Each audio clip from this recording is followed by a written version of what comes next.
Good morning. How are you today? Well, we got snow again. Plenty of it. I don't have a feel yet for how safe or unsafe the roads are, but we're trudging along. The impeachment's on my mind. I know that's no surprise. I found yesterday to be enraging and sad. And didn't you just want to grab and shake those senators who would even think to acquit Trump? The background for me is that ever since as a freshman in high school, I attended a rally with Jack Kennedy. And before that even, I was interested in politics. I've thought of Washington, D.C.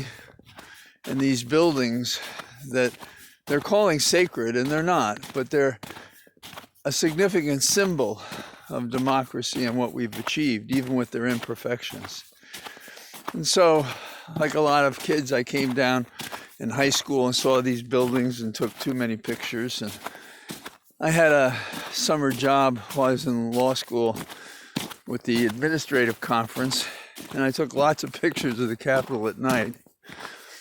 And even as a young adult who by that time had been a prosecutor and a law clerk and in private practice, when I came to Washington to work on the Senate first and years later on the House, there was something that made you feel exaltation to be working in a place that seemed to fit the glory of the work when done well.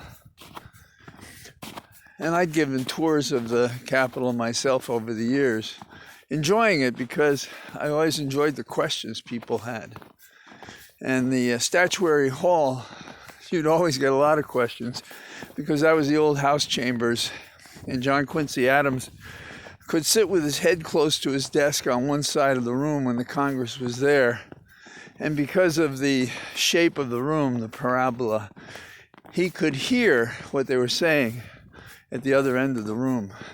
And so that was magnificent. As I'm walking here, by the way, you have to look at this, surrounded by all this wonderful snow. So when I see these crowds walk through the place, breaking things, delicate things, amassed over the years, statues that remind us of who managed to come to be a representative in the Senate or the House. You know, there's a statue of an astronaut.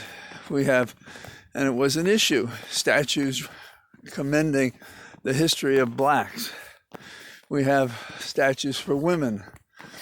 We have desks that corresponded to the great Americans. Terrible and wonderful things have happened in those chambers. And I suppose you could count on one hand the really horrendous ones when violence invaded these chambers. And in those categories, nothing has been as severe and as dangerous as what happened because of Trump. The attack, not just on these buildings, but intended for the people and intended directly at our Constitution and what it stands for in terms of democracy and representative government. So when they went in those chambers, it makes me think, and I don't think it's any exaggeration, of the French Revolution and how they seized their leaders and killed them. And the reaction was a strong right-wing reaction, which resulted in Napoleon. I don't know if that's what Trump thought, if he thinks at all. He seems to be a pure self-seeking, power-seeking entity, inhumane, amoral, only concerned about himself, with loyalty to no one, like autocrats and dictators before him. So we shouldn't be surprised.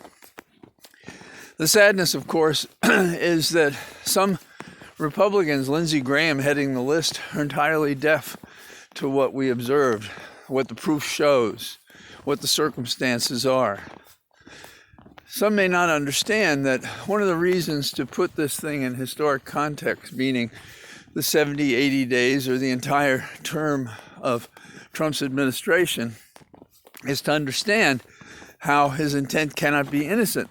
There's so many data points that contradict that he was just talking, exercising his First Amendment right. There's no First Amendment right to incite to riot.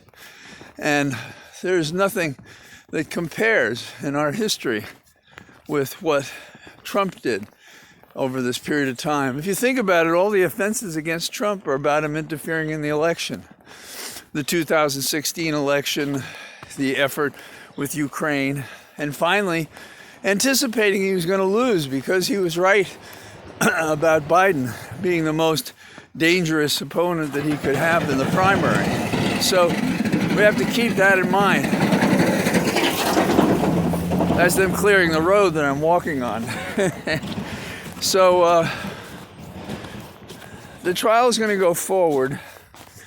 The effect is to educate America that this becomes information for an election, the midterms, that people should know what matters in our republic, and they're doing that there are Republicans who are learning to reject the party as it now stands, and there's talk of a new Republican Party. I saw on Twitter when I mentioned it today that at least one person didn't think that was possible.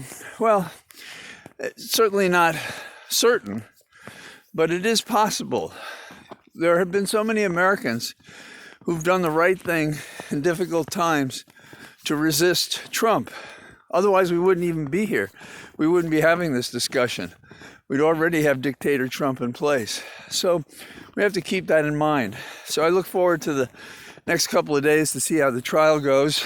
I may be on RE on Friday. And I'll talk to you tomorrow, with or without snow. Bye-bye.